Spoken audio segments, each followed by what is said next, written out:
En la serie de distracción y la predicación acerca del amor al dinero, vamos a tener nuestra, no sé si es segunda o tercera predicación, pero por ahí andamos.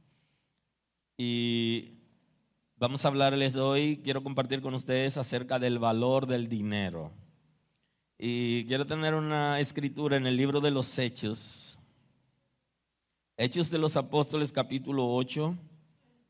Vamos a tener la escritura en esta mañana. A la altura del versículo 18, tenemos la oportunidad de leer el texto sagrado.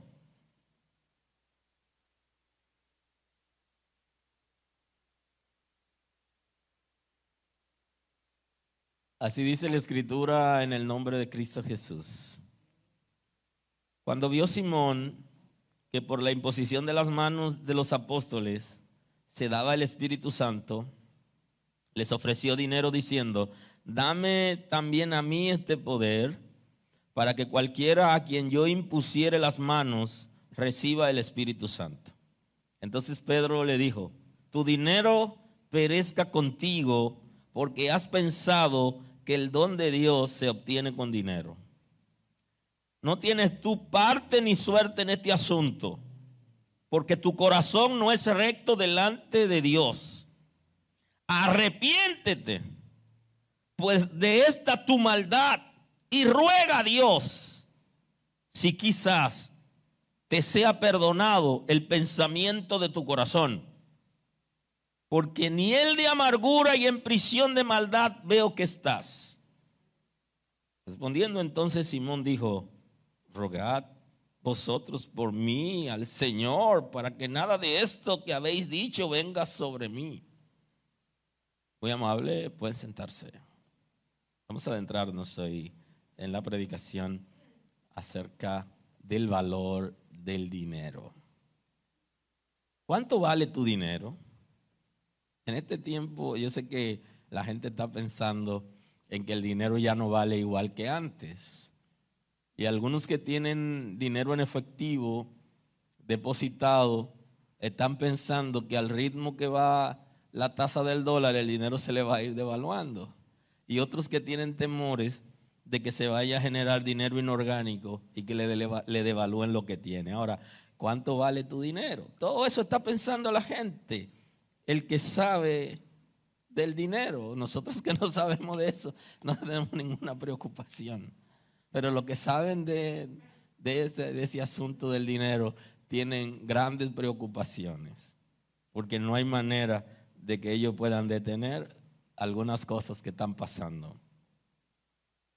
¿Cuánto vale el tuyo?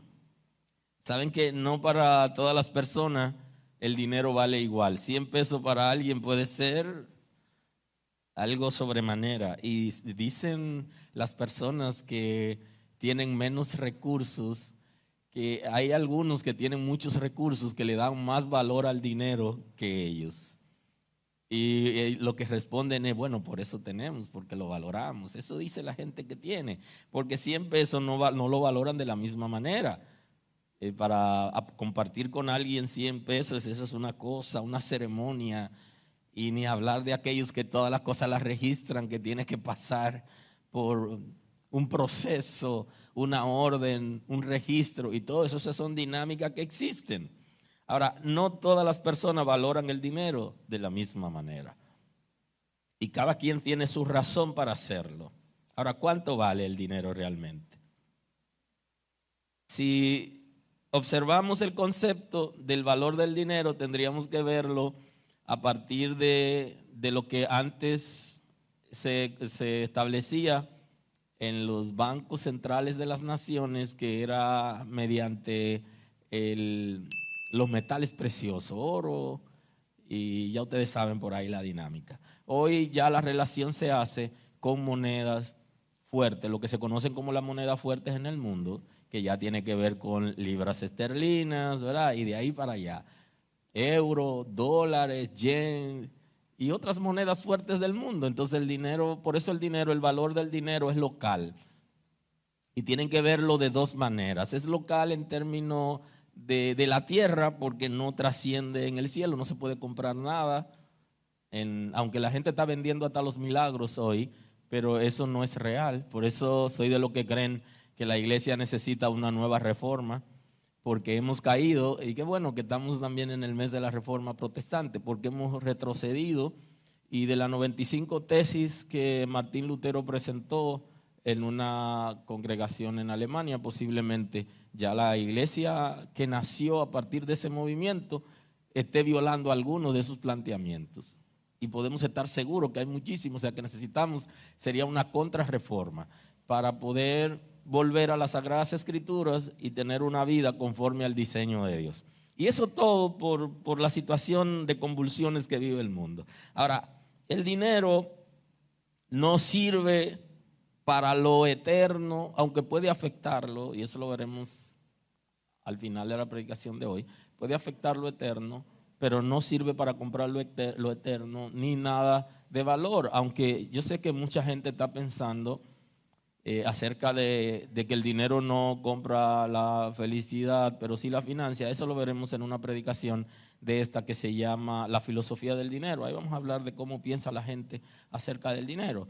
Y que algunos están pensando aún dentro de la iglesia, bueno, pero si no tengo dinero, la muchacha no se quiere casar conmigo. Y eso es interesante porque ninguna familia va a querer casar a su hija con un vago. O sea, si no trabaja, si no produce, ¿quién va a querer casar a su hija con un vago, con una persona que va a tener que sostenerlo? O sea, nadie va a querer eso. Pero con todo y eso, usted no puede comprar a una mujer con dinero, ni puede comprar el amor de una mujer con dinero. Aunque en algunos países piden una dote y en otros países en el este de Europa se llevan las mujeres a mercados y todo eso para la familia venderla, pero con todo no es comprar directamente a la mujer, sino es como aportar a la familia, que ya en África y otros países orientales utilizan la dote, que es dar algo a cambio de. Si tú no tienes solvencia, tú no cabes en esta familia. Esas son dinámicas que se establecen culturalmente. Si quieres entrar a esta familia, tú necesitas solvencia. Te vas a casar con ella, deja algo aquí. Es interesante porque hasta hubo una congregación que estableció la dote, pero era la persona que se querían bautizar, tenían que traer a alguien para poderlo bautizar. Tú te quieres bautizar, gánate una gente, tráelo y entonces yo te bautizo y me quedo discipulando. Eso es muy interesante, esa dinámica. Y ahí entonces ese tema se pudiera trabajar en el concepto de por qué evangelizamos. Ellos se evangelizaban porque querían bautizarse, esa era la motivación. Hay congregaciones que las muchachas se evangelizan porque hay pocos varones dentro de la iglesia. Y entonces necesitan que también se conviertan los varones para poder contraer matrimonio y todo eso. Entonces hay una motivación por la que la gente evangeliza. Ellos estaban evangelizando porque querían bautizarse. Entonces, no solamente la gente evangeliza porque necesitamos almas que salvar, ¿verdad? Aleluya. Estamos en campaña no solamente porque hay almas que salvar, sino por muchas razones se hacen campaña. De esa misma manera, nosotros entonces observamos la dinámica del dinero. Yo no puedo comprar el amor, yo no puedo comprar el ministerio, yo no puedo comprar nada de lo que tiene que ver con el cielo, porque el dinero pertenece a la tierra y se usa solamente para comprar, para pagar bienes y servicios. Y en un sentido extremo hubo una época que se llamó la época esclavista, que muchos de ustedes conocen, y en ese tiempo la gente se compraba por dinero. Usted pagaba una porción determinada de dinero y le entregaban a una persona. Pero con todo y eso, Dios nunca aprobó esa dinámica, porque los seres humanos tienen un valor para Dios.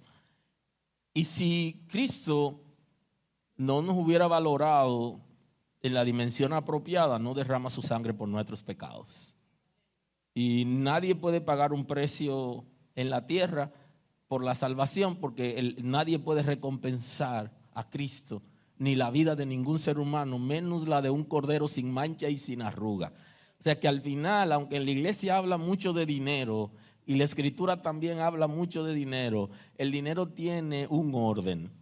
Y en la escritura nos establece lo que se llama el orden de las prioridades. Nos establece que primero está Dios, está la justicia de Dios, todo lo que tiene que ver con el reino de Dios. Dios, su reino, su justicia, que tiene que ver con el Señor. Y luego voy yo como ser humano, vas tú, Primero, por eso dice que te ames tú antes de amar a los demás. Si tú no te amas, tú no podrás amar a las otras personas. Si tú te odias a ti mismo, te rechaza o te muerde a ti misma, a ti mismo, como un canino que vi, que él a veces estaba tan molesto que se punchaba con una pierna, una pata y se mordía a sí mismo. Hay gente que son así, no podrán amar a nadie. Por eso la gente necesita sanarse cuando pasa por procesos difíciles de rechazo y de maltrato, porque tiene que sanar para aprender a amarse a sí mismo, valorarse, posicionarse y luego podrá estar en capacidad de establecer una nueva relación y de acercarse a la gente y de amar. Hay que amarse a sí mismo. Eso es sumamente importante. Entonces, después que yo estoy hablando en el orden de las prioridades, que yo hablo de Dios, entonces voy yo. Luego va la relación de parejas, la relación de los hijos y de la familia. Todo tiene un orden establecido en el cielo. Claro, la relación de la pareja teóricamente es así, aunque en el fondo las personas se están amando, principalmente las mujeres, se están amando mucho más a los hijos. Y eso es una dinámica general que se establece, pero la realidad bíblica es que primero voy yo, la relación de parejas, la relación con los hijos y la relación de familia. Esa es la dinámica. Entonces, nada de lo anterior se puede financiar con el dinero. Bueno, pero necesito el dinero para pagar bienes y servicios y para resolver situaciones. Pero tú no puedes dar la vida ni pagar por la vida de alguien. Tú no puedes hacer eso, porque no vale. No hay dinero que se pueda pagar por la vida de una persona. Aun cuando hay personas que pagan poca cosa para que le quiten la vida a alguien, pero con todo y eso, la vida del ser humano vale mucho más. Y viene establecido en el sacrificio de Cristo y en el orden de las prioridades. Y hay muchísimas preguntas que la gente se hace acerca del dinero que pudiéramos analizarlo en la predicación de la filosofía del dinero, que la trabajaremos más adelante. De manera que si el dinero va a sustituir o puede comprar seres humanos o va a ocupar un lugar en nuestras vidas por encima de la familia, aun cuando necesitamos dinero para sostener la familia, el dinero no puede estar por encima. Aunque hay personas que vendan a sus hijos, con todo y eso, el dinero no puede hacerlo, aunque haya personas que lo hagan. No lo vale, porque son seres humanos y tienen un valor por encima de lo material. Aleluya, aleluya. ¿Saben que Salomón hace un análisis? Es el que más se acerca al dinero y hace un análisis en el capítulo 2 del libro de los Proverbios. Él hace un análisis interesante acerca de cómo buscarlo. No quiere decir que valga igual que la sabiduría, sino que nos está diciendo que de la misma manera que el ser humano se enfoca en la plata, en el dinero, así debería involucrarse por la sabiduría. Y le pongo el ejemplo porque hoy en la mañana, hoy amaneció frío, el día de hoy amaneció frío. Y yo sé que los que están aquí no solamente están aquí, sino que tuvieron que vencer. Y más aquellos que no tienen agua caliente en su casa. Tuvieron que vencer para estar. Entonces, porque de eso se trata. Y ahí voy a entrar en el texto bíblico que presenta el proverbista con relación a la sabiduría y la plata. Porque estamos aquí y usted compara, bueno, pero cuando vamos al trabajo, los que viven en países fríos, nórdicos, que viven en países muy fríos, se levantan siempre con su nieve, y los otros países que no nieva siempre, pues sino que un día que otro, o en invierno y en otoño, ya hay países que ya han comenzado ya en otoño y todavía en primavera está cayendo su cosita, se levantan y van a trabajar normal. Ahora, para ir a la iglesia o para ir a adorar a Dios, tienen problemas. Por eso creo que hay una manera de nosotros apoyar a nuestros hijos, y es enseñarlo a hacer sacrificio cuando el día está más frío para alabar a Dios.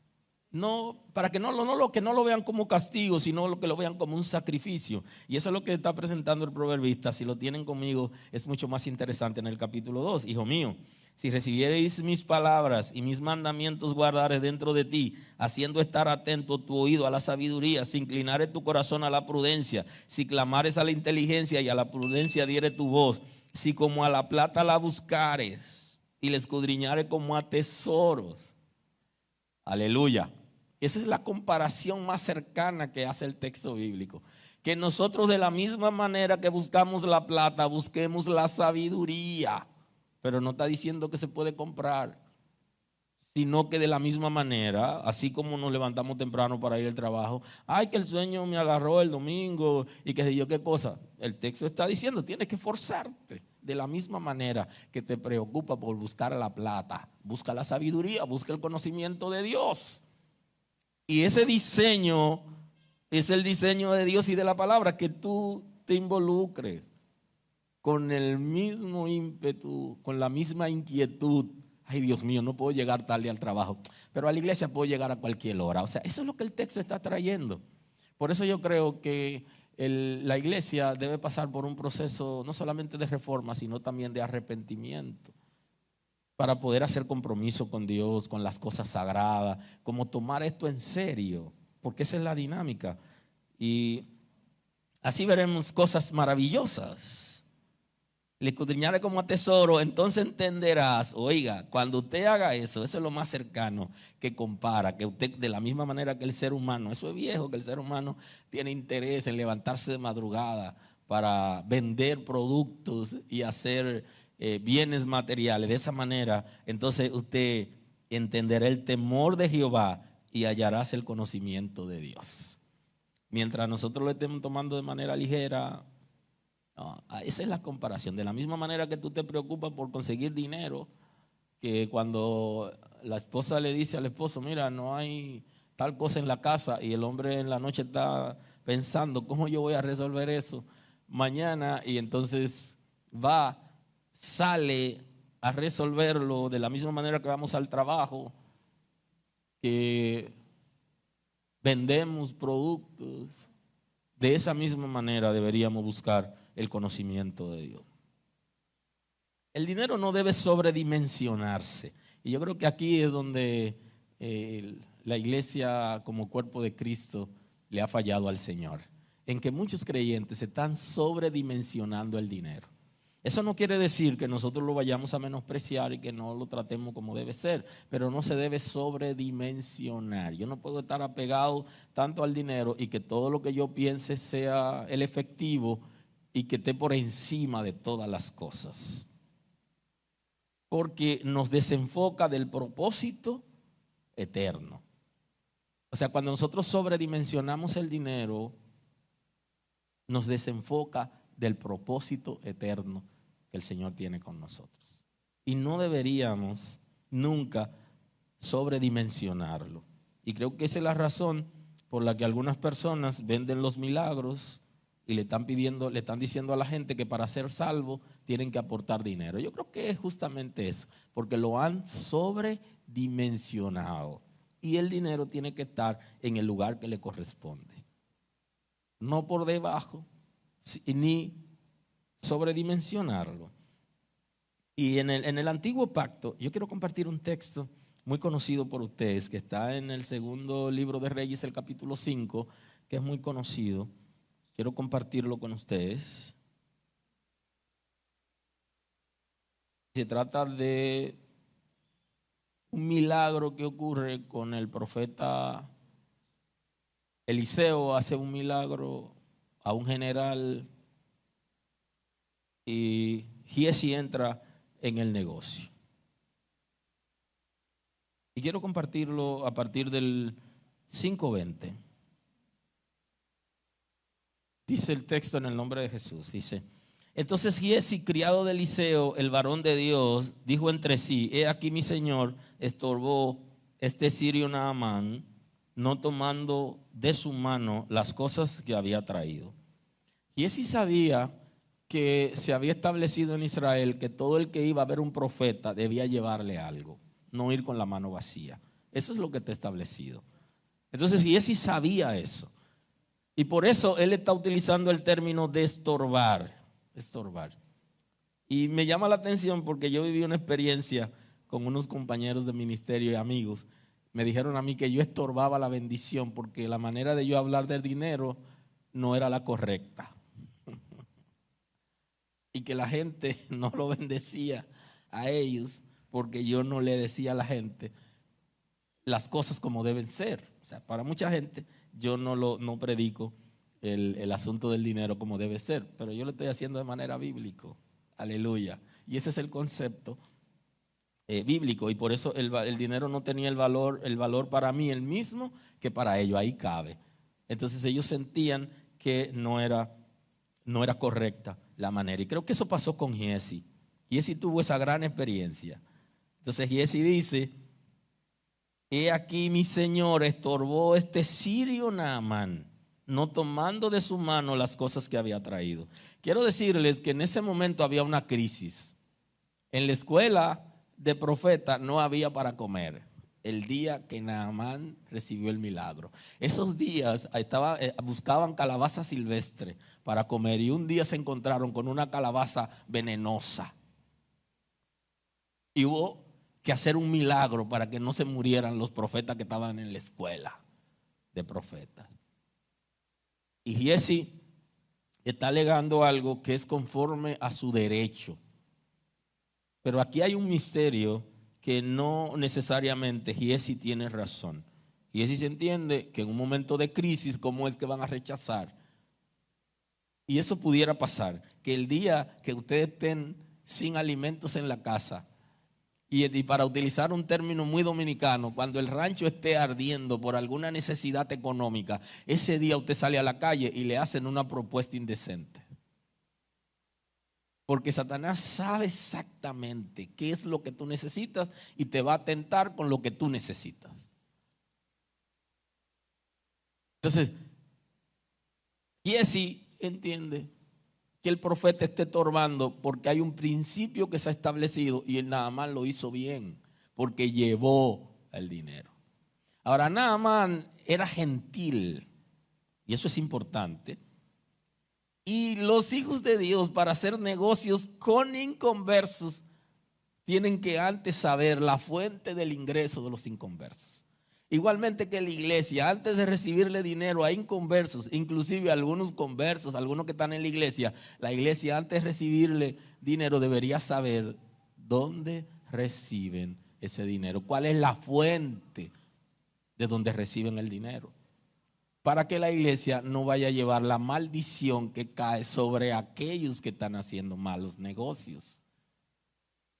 Debería estar pendiente de lo que están dentro, y cuando es de fuera debería supervisar.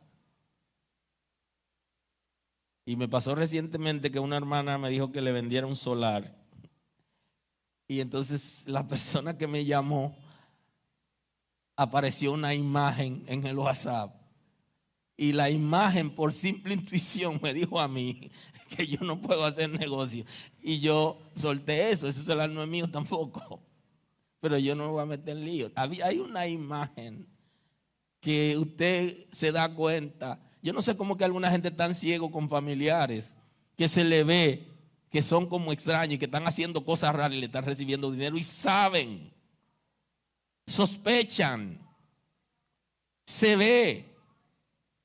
Sí, si te va a vender una propiedad, va a ser un negocio, inclusive si está buscando trabajo, usted debería saber el origen de la compañía o de la empresa donde usted va a buscar ese empleo, porque si usted y se va a meter en la boca el lobo, y usted no es un hijo de Dios. La Biblia dice que nosotros tenemos la unción del santo. Lo que pasa es que nosotros no hemos entendido ese principio. Tenemos la unción del Espíritu de Dios que nos da a conocer todas las cosas. Yo personalmente, hay con instituciones financieras que no hago negocio, y pregúnteme lo privado y le digo. Es que, o sea, hay cosas que está claro, que se sabe el origen, que su origen viene de vicio y de cosas que usted tiene que estar claro en eso. Los hijos de Dios estamos llamados a tener los ojos abiertos para evitar situaciones. Entonces aquí Giesi se está quejando internamente, está haciendo un juicio de valor por la que el profeta rechazó lo que llaman los creyentes la bendición. rechazó la bendición del gentil, del general sirio, que había recibido un milagro de parte del profeta. Inclusive el general se quejó y le dijo, pero es que lo que él está haciendo no está bien. Mi nivel es para que él venga donde mí y ponga la mano y declare la palabra y me sane. Pero ese general no sabía que el pueblo de Israel hay normas que no se pueden acercar a lo leproso, aunque sea el rey y aunque tenga la dimensión que tenga. Y lo trató de una forma diferente y le dijo, vete zambulle, dile que se zambulla allá, dile, en el río y que vas a recibir el milagro. Él rehusó hasta que un criado le dice, mi general, si él te hubiera dicho que haga algo difícil, no lo hubiera hecho, entonces ve. Y él va y recibe el milagro, y entonces cuando recibe el milagro, lo normal, va donde el profeta ya limpio a testificarle de que había recibido un milagro. Si hubiera sido hebreo, va donde el sacerdote para que el sacerdote lo examine y se da cuenta que sí ha recibido un milagro y que puede reincorporarse en la sociedad porque era un trabajo de los sacerdotes. Pero él va donde el profeta y va a glorificar a Dios y a reconocer la grandeza de Dios porque él recibió el milagro porque fue humilde. Ahora, Eliseo no le recibió las riquezas que él llevó. Y entonces Giesi, que era su asistente, sabiendo que había necesidad y que entiende él, porque hay gente que todavía no han entendido los principios de la palabra de Dios, que no se trata de recibir, señores, para vivir bien y resolver problemas que uno tiene en su casa y en el ministerio. No se trata de eso, se trata de estar en paz, que es lo que Dios aprueba y que es lo que Dios desaprueba. Es mejor tener al Señor y seguir con las necesidades que ellos tenían y que Giesi se estaba viviendo. Ya Giesi había comido calabaza y se estaba comiendo una calabaza silvestre. Tenían que salir a recolectar alimento en el monte porque no había suficiente para los profetas. Y él entendía, este fue el momento. Dios nos bendijo, aleluya. Se acabó la malaria, como se diría en buen dominicano. Pero no es así. Él rehusó hacerlo por una serie de razones que van desde lo espiritual hasta de su formación y de sus principios. Y él dice, vive Jehová, aquí comprometió a Dios, vive Jehová, que correré yo tras él y tomaré alguna cosa. Dice, vive Jehová, que yo lo seguiré y tomaré algunas cosas. Ahora observe en el texto que aquí está comprometiendo a Dios porque lo que él iba a hacer, él entendía que estaba correcto. Pero él utiliza palabras de mentiras para conseguir aquello que él entiende que era correcto porque ya eso a él le pertenecía, porque él lo había llevado al profeta y ya le pertenecía. Además habían recibido un milagro y hay gente que quiere cobrarlo de los milagros. Inclusive hay gente que están cobrando hasta las oraciones, pero yo he orado por ella, yo fui a orar y no me bendijo. Porque la bendición es lo material. Si fue y oró y declaró la palabra, entonces creen que deben recibir algún beneficio por eso. Y él sí entiende que ya esas cosas le pertenecían porque él lo había llevado, el profeta había rehusado y entonces él va tras esas cosas. Tomaré algunas cosas. Y siguió Giesi a Naamán.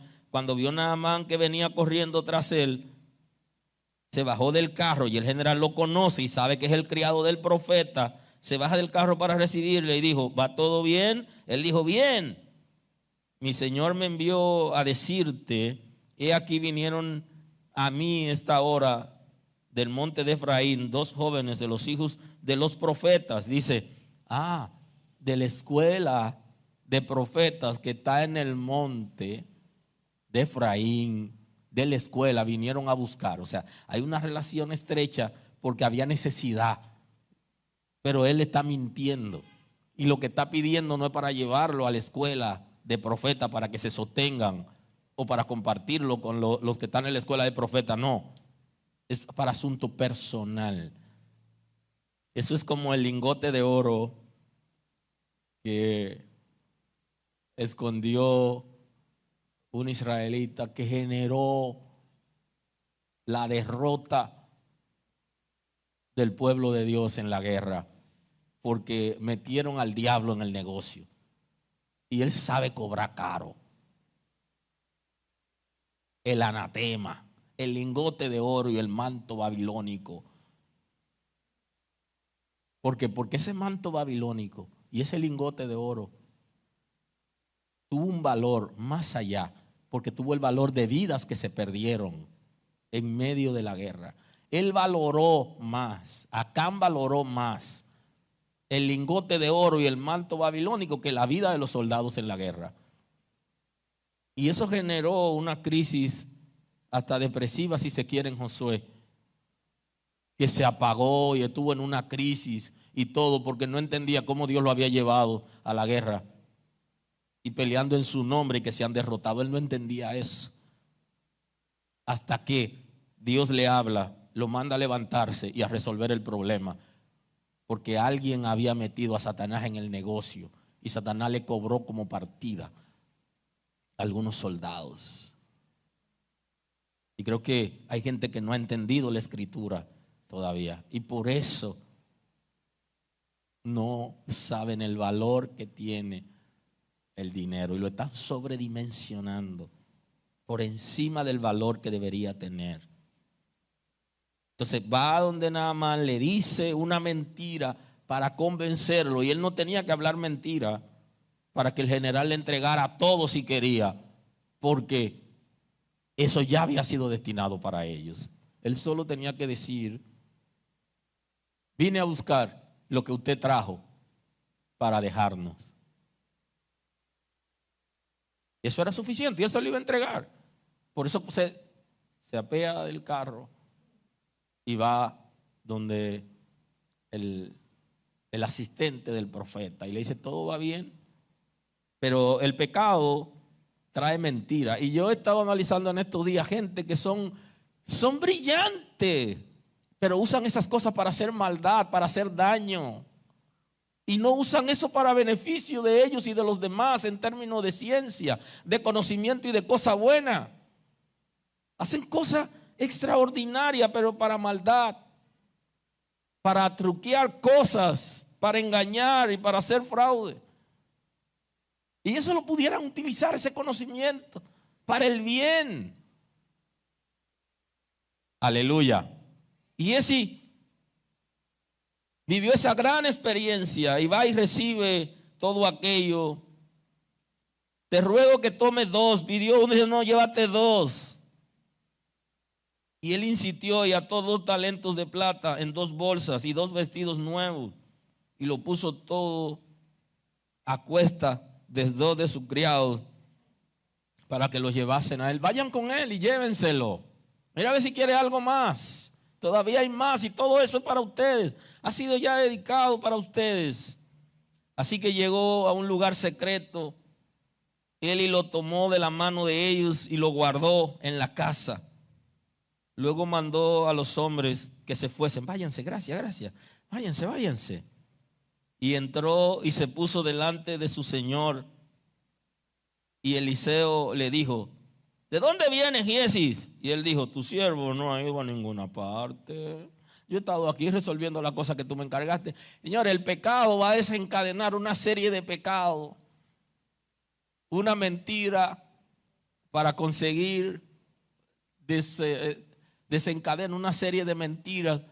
Y lo más interesante de esto es el nivel de ceguera espiritual que tenía Giesi.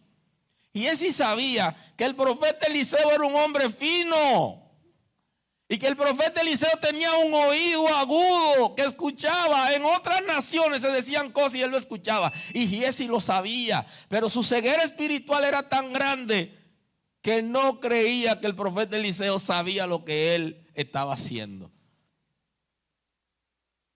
Justamente la gente que está valorando el dinero más de lo que realmente cuesta es porque está ciego espiritualmente. Y están llevando gente al despeñadero porque ciegos están siendo líderes y los ciegos no pueden ser líderes. El texto bíblico lo establece. Ciego que guía ciego, ambos caen en el hoyo.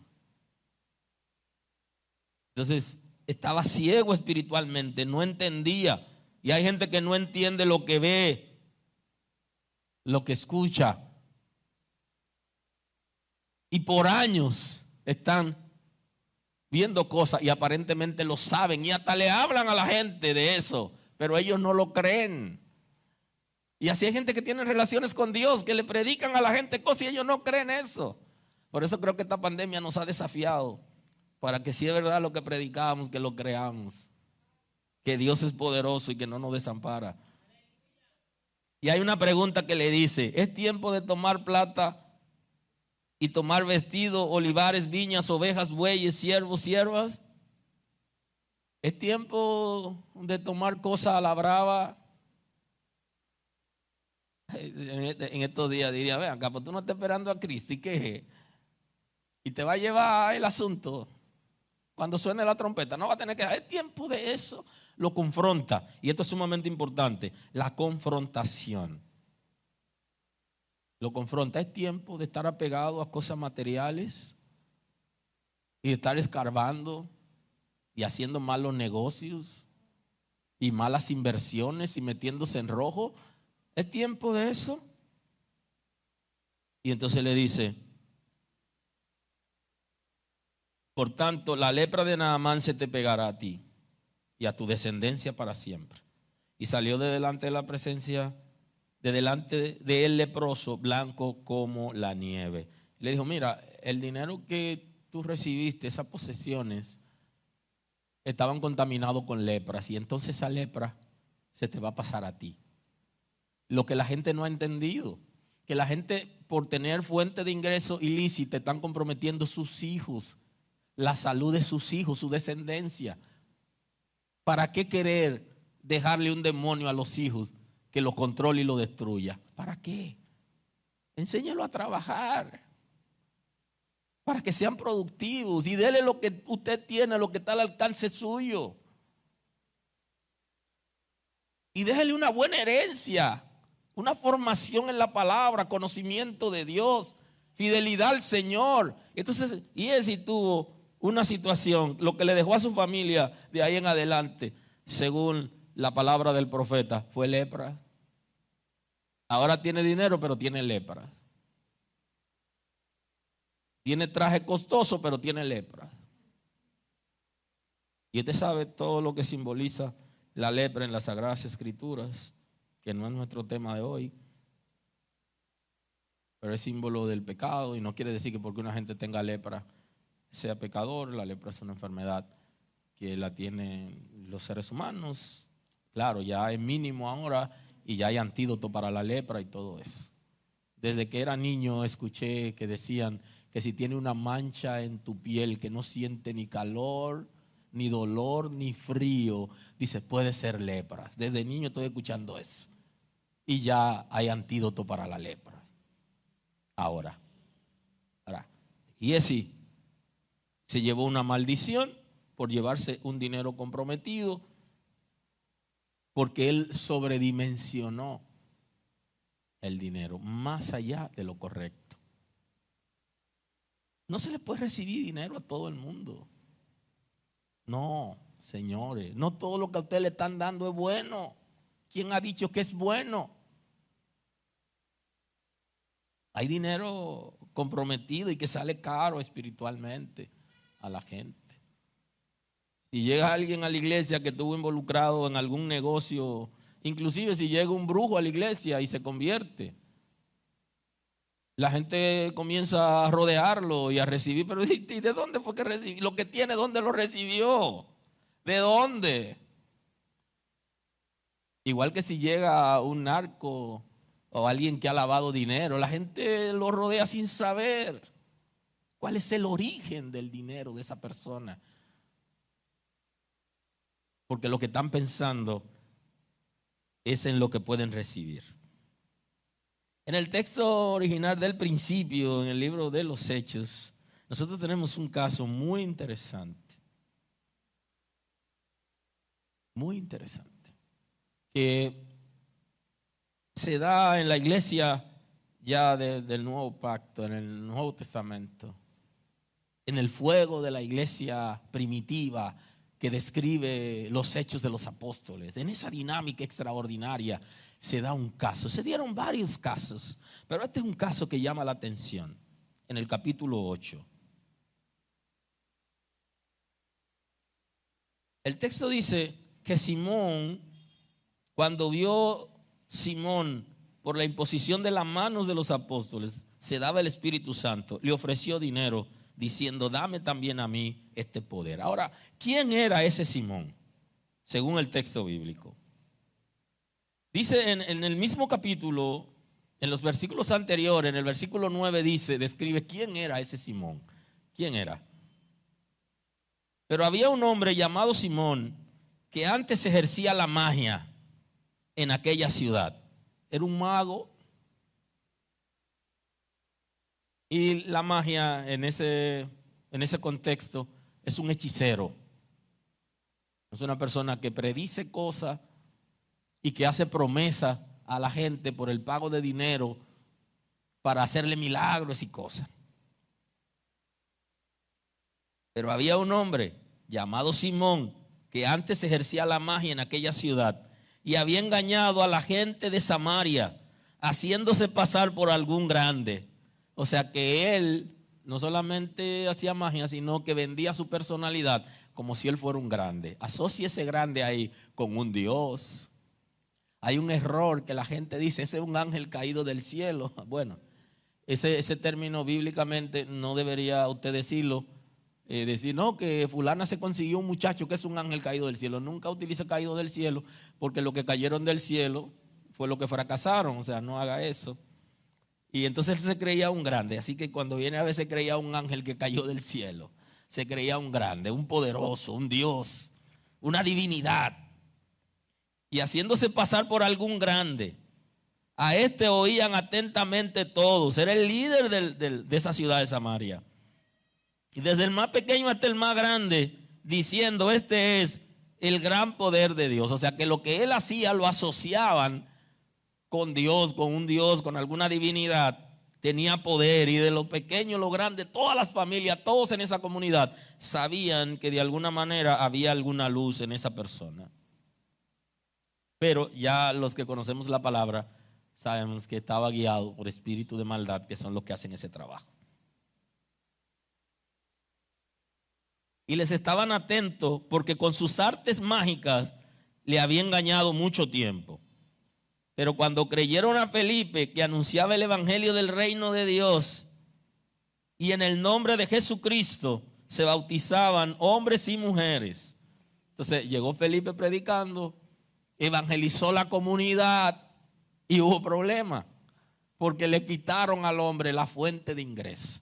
Y usted sabe todo lo que implicó en Filipos, lo que le pasó al apóstol Pablo por haberle quitado la fuente de ingreso a un hombre que tenía una muchacha esclavizada con espíritu de maldad y que la ganancia sostenía a su familia y tenía muchísimos bienes. Eso le llevó a Pablo a una cárcel porque le hicieron un molote, se inventaron falso testimonio y al final Pablo cayó preso. Y ahí es donde ocurre aquel milagro que ustedes conocen y que nosotros hemos hablado, que el apóstol Pablo y Sila comenzaron a cantar en el calabozo de más adentro.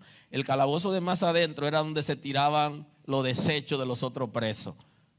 Era hacia allá atrás, ya usted sabe. Y ahí, en esa condición, también la mano y los pies se lo amarraban con cadena y con grillete. Y en esa condición allá adentro, atrás, Pablo y Sila comenzaron a adorar a Dios y a cantar hasta que algo pasó y se estremeció la cárcel. Pero fue justamente por una experiencia, porque boicoteó la ganancia. Hay gente que si alguien le troncha su negocio, y por eso usted tiene que saberse manejar, usted no puede pararse a vocearle a alguien que está haciendo malos negocios. Usted tiene que irse de ahí, orar, y si está en su comunidad, reprender y orar para que ese negocio se quite de ahí, pero no se ponga a vociferarle al frente porque eso le va a generar problemas. Hay gente que por que alguien le tronche su ingreso, su manera de engañar, generan situaciones. Ahora, por la autoridad de la palabra, el apóstol Pablo trajo la revelación y reprendió el espíritu que estaba en la muchacha. Y esto pasó con este hombre. Cuando se dio cuenta que todo el mundo se convirtió en el pueblo, él también se cogió para la iglesia.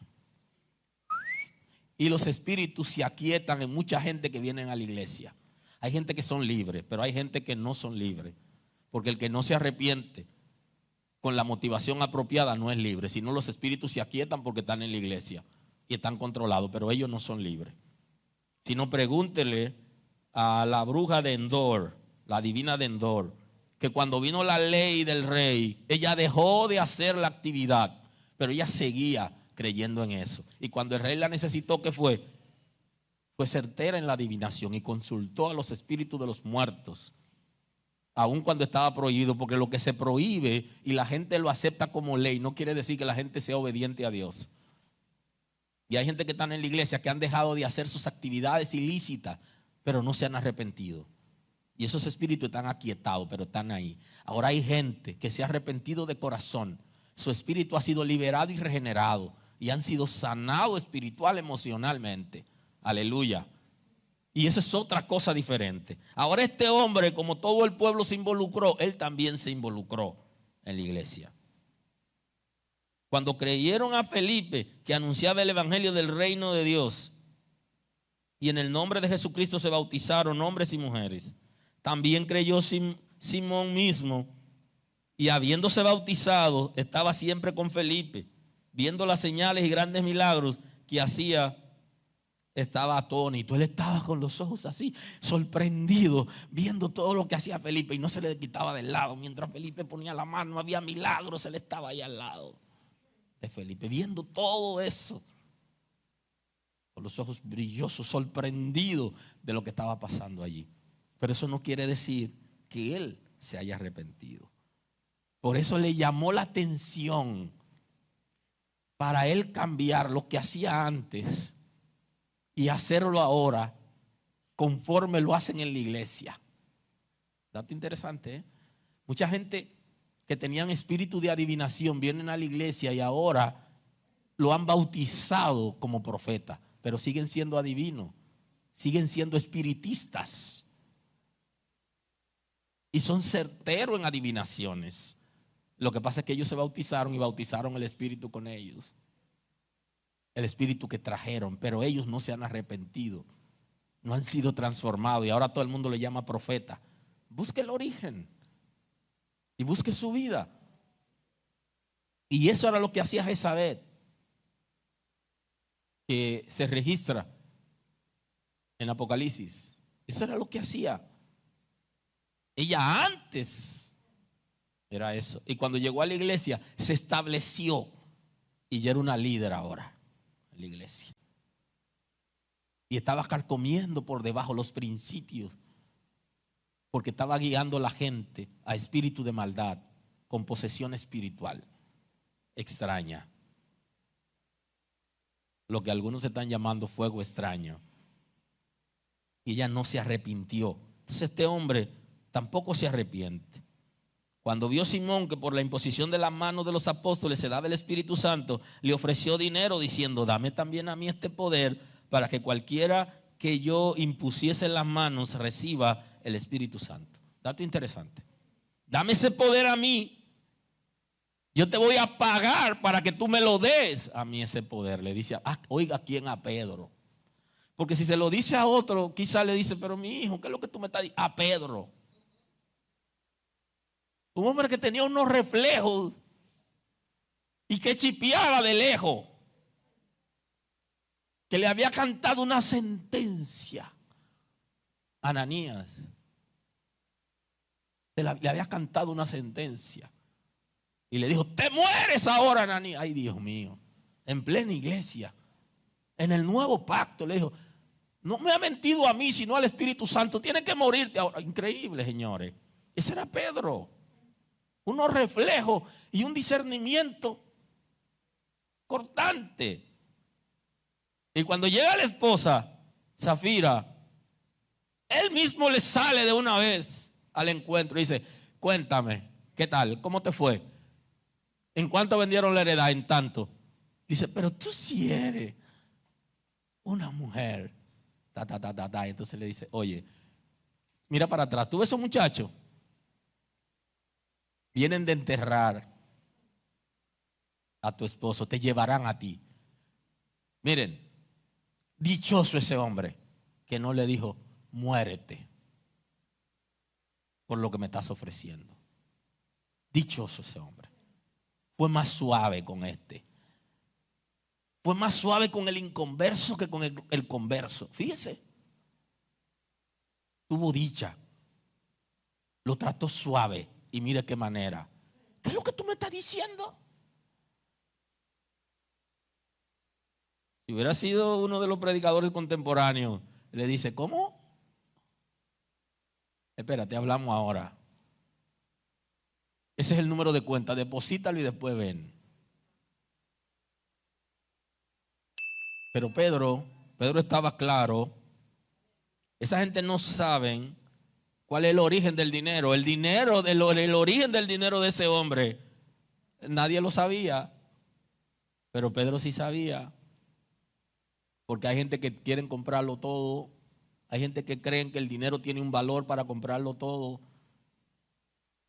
Hay cosas que no se pueden vender porque no tienen un valor económico, pecuniario. No tienen un valor en dinero. No, hay cosas que son sagradas, que vienen por regalo de Dios, por misericordia, por la gracia, por servir a Dios. Son beneficios generales de la gracia para los que están en ella. Y con ese reflejo impulsivo, si se quiere, y espontáneo del apóstol Pedro, sintió como que lo punchaban y no pudo estar tranquilo. Y le entra al hombre. Parecía conguero él. Le entró como la conga, pero suave si se quiere con relación a Zafira y Ananías. Le dice, dame también a mí este poder para que a cualquiera que yo impusiere las manos reciba el Espíritu Santo. Entonces Pedro le dijo, tu dinero perezca contigo, porque has pensado que el don de Dios se obtiene con dinero. Perezca tu dinero contigo. Es una palabra dura, pero no le dio le tocada como ¡pap! Tú deberías perecer tú y tu dinero. Aleluya. ¿Qué diferencia? ¿Cómo maneja la Escritura el concepto? ¿Y cómo la manejan alguna gente? Eso es sumamente importante. ¿Cómo lo ves? Como dice la Escritura que deberíamos verlo. No como alguien nos enseñe fuera de la Escritura.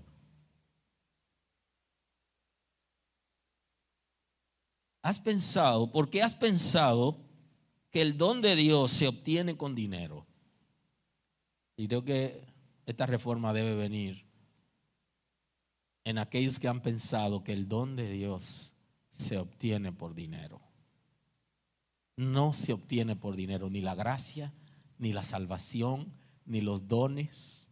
No estoy autorizado a venderle los dones a la gente en la iglesia, ni darle dones a los que más tienen o a los que más cooperan. No es bíblico, no funciona. Es por gracia, lo hace el Espíritu Santo.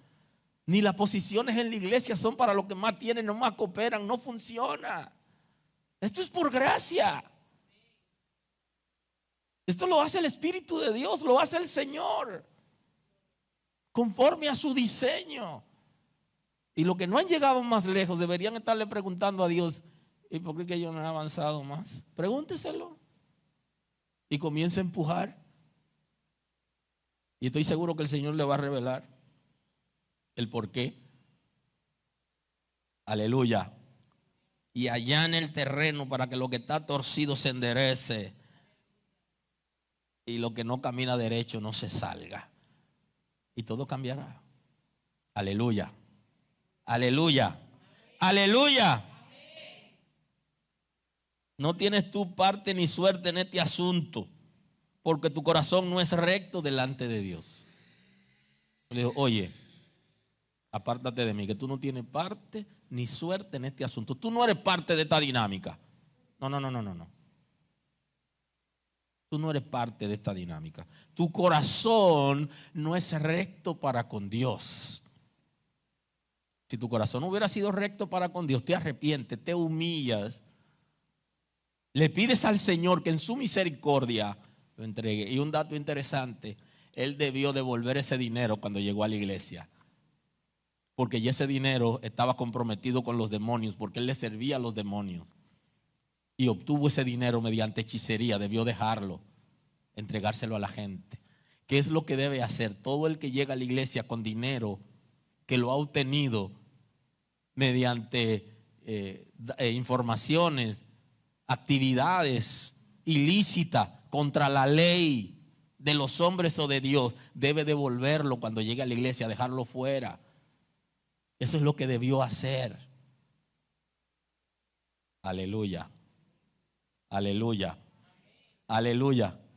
Esto es serio, señores. La iglesia no le puede recibir dinero a esa gente bajo ninguna circunstancia, porque sus vidas no se corresponden con la palabra de Dios, porque el dinero que tienen está comprometido con el infierno. Y si la iglesia les recibe, se hace socia. Y si usted de manera individual lo recibe, usted se hace socia y usted está asociando a sus hijos con ese asunto. Usted no vende la sustancia, pero le recibe dinero. Entonces sus hijos viven de esa sustancia. Entonces sus hijos están manchados con la misma sangre, porque usted parte de la dinámica. Sus hijos están manchados con la destrucción de la familia, que se destruyen, con la gente que han matado para quitarle ese dinero y con los espíritus que están involucrados en la dinámica. Tu corazón no es recto para con Dios. No ha procedido de manera apropiada. No te ha arrepentido. Ha pensado mal. ¿Y qué es lo que crees que es la iglesia? ¿Qué es lo que crees que es el reino de Dios? ¿Qué es lo que tú crees que somos nosotros? Le está diciendo. Porque para Pedro el dinero tenía el valor apropiado.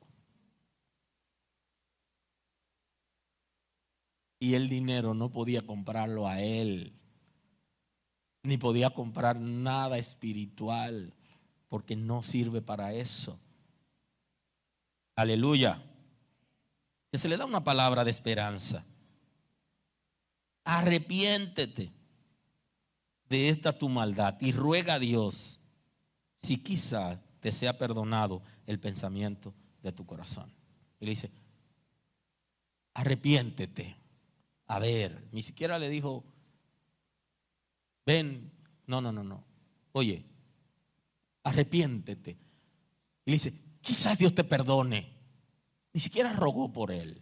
Quizás Dios te perdone, arrepiéntete.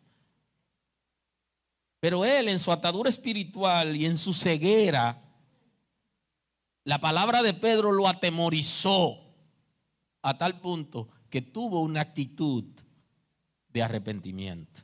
Y por eso él dice, respondiendo entonces Simón dijo, rogad vosotros por mí al Señor, para que nada de esto que habéis dicho venga sobre mí. Dice, yo no recibo eso que tú estás diciendo. Yo anulo eso. Rueguen a Dios para que nada de lo que él dijo, oye, y lo hizo públicamente, rueguen a Dios para que todo lo que él dijo sea anulado. Porque él se dio cuenta que las palabras que habían sobre él eran de maldición, que no eran una palabra fácil. Y entonces pide que rueguen por él a Dios, para él tener una oportunidad de vida. Bendito es el nombre del Señor. Creo que la iglesia por eso tiene que volverse a la escritura, porque hay cosas que están haciendo los hermanos y que hace la iglesia y que hacen líderes que no se corresponde con lo que la palabra del Señor enseña. Y el nivel de ceguera espiritual que vive el mundo necesita líderes, y solo podrán liderar aquellos que tienen la palabra, que sus ojos están abiertos y que pueden ser luz en medio de las tinieblas. Hay que concluir. Ustedes saben que no me puedo quedar aquí hasta las 12. Deberíamos un día olvidarnos de esto y quedarnos aquí. Aleluya. O salir e ir y comer algo y regresar con la misma predicación. A las 3 de la tarde van, comen y regresan para seguir con la predicación. Aleluya. Bendito es el nombre. Pero hay que concluir. El amor al dinero puede ser una fuente de distracción. Es una fuente de distracción para los seres humanos. La gente que deja que el lugar de Dios y el lugar del amor lo ocupe el dinero, se distrae. Se distrae en la relación con Dios, se distrae en la gracia. Y debemos tener cada cosa en su lugar. El dinero solo sirve para la vida presente. Y un dato interesante, usted no sabe cuándo se va. ¿Cuándo usted se va? ¿Se lo va a llevar? Ah, que yo quiero dejar para que mis hijos vivan bien.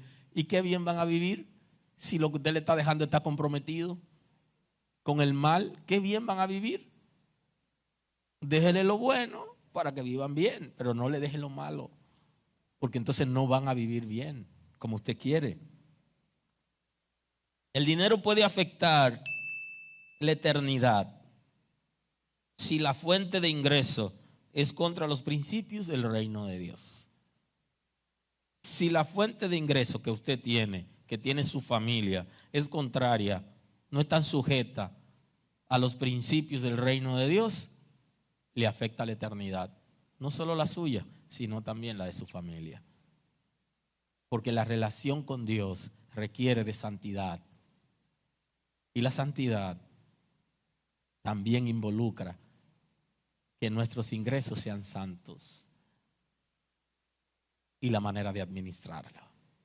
Así que nos vemos pronto. Dios lo bendiga. Gracias.